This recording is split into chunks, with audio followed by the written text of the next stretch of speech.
Ce mardi 3 mai 2016, la communauté internationale célèbre la Journée mondiale de la liberté de la presse sous le thème Accès à l'information et aux libertés fondamentales, c'est votre droit.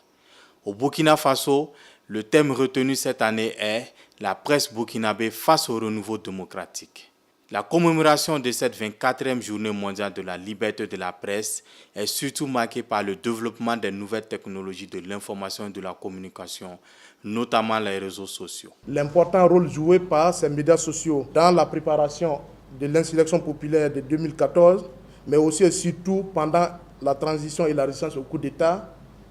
montre, si besoin en était, que ceux-ci font désormais partie intégrante du paysage médiatique burkinabé. Ils contribuent à un meilleur accès et à une meilleure circulation de l'information en temps réel, ainsi qu'au renforcement de la liberté d'expression. Ces réseaux sociaux sont donc à la fois des opportunités d'un meilleur accès à l'information, mais aussi et surtout une menace pour la crédibilité et l'équilibre de cette information. Ils sont parfois utilisés comme des instruments de propagande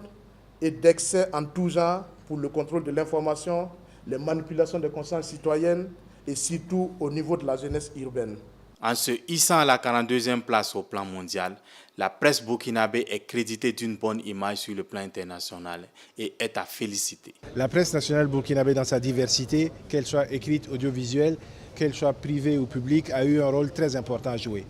Et le classement aujourd'hui de Reporters sans frontières, qui fait de nous le 5e pays africain, le 42e dans le monde et le premier en Afrique francophone, est la preuve que malgré la limite des moyens, la presse burkinabé a conscience des enjeux dans le traitement et la diffusion de l'information. Donc il faut féliciter cette presse-là, féliciter tous les acteurs